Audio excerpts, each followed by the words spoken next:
नमस्कार। जैसा कि आप जानते हैं, हमारी चुनावी यात्रा इस समय जमुई के जंगलों से होकर और जमुई के बाजार से गुजरकर पहुंच चुकी है एनडीए के प्रखर वक्ता, लोजपा के तेज तर्रार नेता और जमुई के नए चौकीदार चिराग पासवान के कार्यालय। ये हमारे साथ अभी चिराग पासवान हैं। हम इनसे ही जानेंगे कि आखिर इनकी चुनावी तैयारी कैसी चल रही है और इनके विरोधी इनके लिए कितनी बड़ी चुनौती हैं। तो बात करते हैं चिराग पासवान जी से। सर बताएं, तैयारी कैसी चल रही है आपकी चुनावी तैयारी?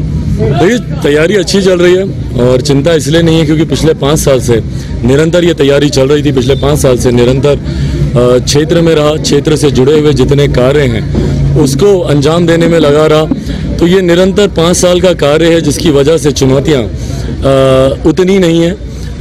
बट हाँ, ओवर कॉन्फिडेंट भी नहीं हूँ, मेहनत अपनी पूरी कर रहा हूँ। बट जैसा मैंने कहा कि बहुत ज़्यादा चुनौती नहीं है यहाँ पर।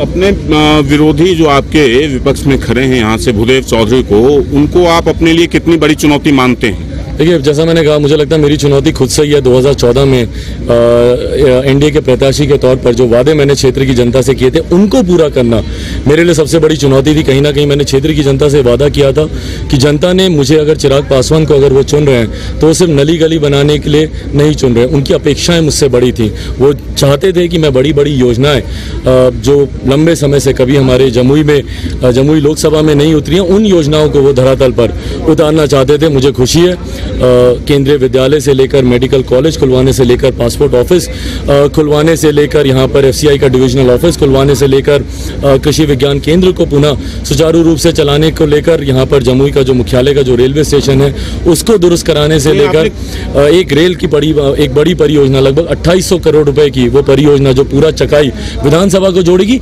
इन तमाम चीज़ों को मैं धरातल पर उतार पाया। तो मेरी चुनौती अपने कार्य से थी। जो मेरे ओपोनेंट हैं उनके बारे में मैं ज़्यादा चर्चा करता नहीं हूँ। मेरी ताकत मेरा काम है। मैं लोगों से अपने काम के आधार पर ही उनका आशीर्वाद मांग रहा हूँ। चिराग के काम पर, चिराग के नाम पर मैं लोगों से उनका आशीर्वाद मांग रहा हूँ। मैं मेरे किसी भी भाषण को आप देख लीजिए, मैं किसी भी मन से अपने विरोधी के ऊपर मैं कोई टिप्पणी नहीं कर रहा हूँ, अपने प्रतिद्वंदी के ऊपर मैं कोई टिप्पणी नहीं कर रहा हूँ। क्यों? क्योंकि मेरा विश्वास मेरे खुद के कार्य पर है। और जो विरोधी रहे हैं, मुझे लगता है कि जनता के लिए सबसे सहज मौका आज है, क्योंकि 5 साल एज अ सांसद उनका भी कार्यकाल लोगों ने देखा और पिछले 5 साल मेरा कार्यकाल भी देखा। तो मुझे लगता है लोग उसको अच्छे से कंपेयर कर सकेंगे और जो निर्णय लेंगे वो अपने भविष्य के लिए सोच कर लेंगे। जमुई का मुद्दा क्या है आपकी नज़र में? देखिए, जमुई का सबसे बड़ा मुद्दा विकास है यहाँ पर। सर, विकास जवाब बताता हूँ कि विकास क्या है। जी, मैं आपको बताता हूँ, मैं आपको एक्सप्लेन पहले मैं जो समझता हूँ वो बता दूं सर, कि विकास से मैं आजकल यही समझ रहा हूँ, विकास एक कुपोषित बच्चा है जिसको आप दाना पानी आहार बहुत दे रहे हैं, लेकिन ना वो साइज में बढ़ता है और अभी भी वो कुपोषित ही दिखता है। भारत का विकास मेरे हिसाब से, अगर आप इसको बच्चे के उदाहरण पे भी देख रहे हैं तो मुझे लगता है कि उस बच्चे कुपोषित बच्चे के तौर पर भी अगर आप देख रहे हैं तो मैं ईमानदारी से मानूंगा कि वो 70 साल तक वो कुपोषित बच्चा जरूर वैसा ही रहा। बट पिछले 5 सालों में शायद कम ज्यादा डिबेटेबल हो सकता है, बट उसका साइज जरूर बढ़ा। उसका विकास, उस बच्चे का, उस कुपोषित बच्चे का। जमुई का विकास से क्या मतलब है? इसी का मैं अब आपको उदाहरण भी देता हूं कि जमुई के विकास से मेरा क्या लक्ष्य है। जब मैंने जमुई 2014 में और पिछले 5 साल में यहाँ पर जरूरत थी सबसे ज़्यादा मूलभूत ज़रूरतों के अभाव को दूर करना। जब मैंने उस वक्त मैंने कहा था कि आप कोई एक राह चुनकर आप विकास की राह पर नहीं चल सकते, आपको चौमुखी विकास यहाँ पर करने की ज़रूरत है। एक तरफ जब मैंने शिक्षा पर मैंने बल दिया, केंद्रीय विद्यालय के माध्यम से यहाँ पर स्वास्थ्य सेवाओं पर मैंने बल दिया, मेडिकल कॉलेज के माध्यम से, वहीं दूसरी तरफ हर गाँव में बिजली पहुँचे, सड़क की कनेक्टिविटी अच्छी हो उस पर भी मैंने ध्यान दिया, रेल मार्ग की कनेक्टिविटी अच्छी हो उस पर भी मैंने ध्यान दिया, ट्रेन के ठहराव यहाँ पर हो उस पर भी मैंने ध्यान दिया। और जो विकास का पैमाना आप जानना चाह रहे हैं, नीति आयोग जो कहीं ना कहीं पैमाने को दर्ज करती है, मुझे खुशी है कि नीति आयोग ने भी मेरे तमाम इन कार्यों को सराहा। नीति आयोग की रिपोर्ट है कि देश भर में जितने भी जिले हैं, 9वें पायदान पे जमुई है या 3रे पायदान पे, टॉप 5 में जमुई है। और वो देश भर के, बिहार के सिर्फ 38 जिलों की बात नहीं कर रहा हूँ, देश भर के जिलों की बात कर रहा हूँ। 99 पायदान पर पहले था, 9वें पायदान पर आया। अगले 5 साल में उसको पहले पायदान पर लेकर जाऊंगा, ये वादा करता हूं। सर, मेरी बात आज यहाँ की जनता से हो रही थी। आपने कहा आपने यहाँ केंद्रीय विद्यालय तो दिया है, लेकिन यहाँ उच्च शिक्षा के लिए एक पीजी कॉलेज नहीं है, लड़कियों के लिए, महिलाओं के लिए यहाँ पे एक सरकारी गर्ल्स कॉलेज नहीं है। तो एक शिक्षा अगले 5 साल की भी मैं आपकी रणनीति में आपके समक्ष रख दूं। इससे पहले कई ऐसे जिनके मैं संपर्क में था, वो लोग निवेश करने पे डरते थे। यहाँ पे एक असुरक्षा का भाव उनको महसूस होता था। जब भी मैं किसी से आग्रह करता था तो उनको संकोच होता था। पिछले 5 सालों में, और आप सब भी एक बड़ा कारण रहे, मीडिया यहाँ पर आने लगा, नेशनल चैनल यहाँ पर आने लगा, जमुई को वो कवरेज मिलने लगी जो इससे पहले इतनी नहीं मिलती थी, तो कहीं ना कहीं सेंस ऑफ सिक्योरिटी यहाँ पर आई है। अब अगले 5 सालों में इंडस्ट्रियल हब बनाना एक मेरी प्राथमिकता होगी। यहाँ पर मैं रोजगार लाना चाहता हूँ। मैं नहीं चाहता कि यहाँ के बच्चे बाहर जाएं, तो ज़्यादा से ज़्यादा इंडस्ट्रीज और फैक्ट्रीज यहाँ पर खुलें, वो मेरी एक प्राथमिकता होगी। और दूसरा, इसको एजुकेशनल हब बनाना चाहता हूँ। मेरे कई ऐसे साथी हैं जिनसे मेरी चर्चा चल रही है। लछवाड़ के इलाका खासतौर पर कई ऐसे जैन समुदाय के लोग हैं जो कि वहाँ पर निवेश करना चाहते हैं। सिकंदरा के अंतर्गत आने वाले समय में वहाँ पर यूनिवर्सिटीज़ खुलें।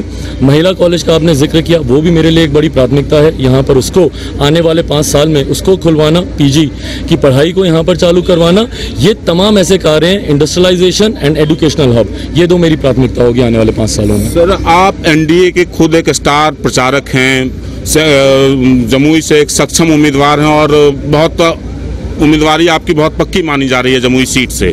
तो ऐसे सीट पर प्रधानमंत्री की रैली, कहीं एक असुरक्षा की भावना तो नहीं है आपके अंदर? प्रधानमंत्री की रैली मतलब आप खुद सक्षम है यहाँ जीतने में। प्रधानमंत्री की रैली तो वहाँ होनी चाहिए जहाँ पे लोग कमजोर हैं, इसलिए प्रधानमंत्री भाजपा के सबसे बड़े स्टार प्रचारक नरेंद्र मोदी को वहाँ जाना चाहिए। तो जमुई क्यों? ये हमारे, मुझे लगता है जमुई वासियों के लिए गौरव की बात है, और ये गौरव का क्षण मैं उनसे नहीं छीनना चाहता था। पिछले 5 सालों में जहाँ पर इनकी मुझसे और कई अपेक्षाएं रहीं, उन अपेक्षाओं में से एक ये भी अपेक्षा रही कि हम हमारे प्रधानमंत्री को सामने से देखना चाहते हैं, उनको सुनना चाहते हैं। और यही आग्रह मैंने हमारे प्रधानमंत्री जी के समक्ष भी रखा कि सर, मेरे क्षेत्र की जनता आपको रूबरू देखना चाहती है। मैं चाहता हूँ कि एक बार आप मेरे संसदीय क्षेत्र में आए। और मुझे खुशी है कि तुरंत मेरी बात सुनते ही उन्होंने तुरंत एक क्षण नहीं लिया, उन्होंने हामी भरने में, और तुरंत उन्होंने अपने कार्यालय को ये संदेश दिया कि जल्द से जल्द कार्यक्रम लगाया जाए। मुझे खुशी है कि लोकसभा चुनाव प्रचार बिहार की शुरुआत वो हमारे लोकसभा क्षेत्र से कर रहे हैं। और मेरे लिए कहीं ना कहीं थोड़ा सा लालच भी है इसमें कि जब मेरे प्रधानमंत्री यहाँ पर आएंगे, क्योंकि इसमें कहीं कोई शंका नहीं है कि अगले 5 साल वही प्रधानमंत्री रहेंगे, तो जितनी लंबित और योजनाएं हैं और विकास में और कैसे गति मिल सकती है, जब प्रधानमंत्री जी खुद देखकर जाएंगे तो दिल्ली में उनसे मिलकर मेरे लिए तमाम कार्य कराना और सहज हो जाएगा। सर, राजनीति से हटके एक आखिरी सवाल, आप इंडिया के मोस्ट एलिजिबल बैचलर्स में से एक हैं, तो आखिर आप शादी कब करने वाले हैं सर, ये बता दीजिए सर। मुझे लगता है ये आपके तमाम सवालों का जवाब मेरे पास है, पर ये एक ऐसा सवाल है जिसका जवाब मुझे लगता है सिर्फ या तो मेरे पिताजी दे सकते हैं या मेरी माताजी दे सकती हैं। अभी मेरी प्राथमिकता सिर्फ क्षेत्र की जनता है, इसके अलावा अभी मैं और कुछ नहीं सोच रहा हूँ। धन्यवाद सर। Thank you. ये थे हमारे साथ लोजपा के तेज तर्रार नेता चिराग पासवान। आपने सुना अभी, हम आगे भी इनको आपके लिए लेकर आते रहेंगे। देखते रहिए सिटी पोस्ट लाइव। नमस्कार।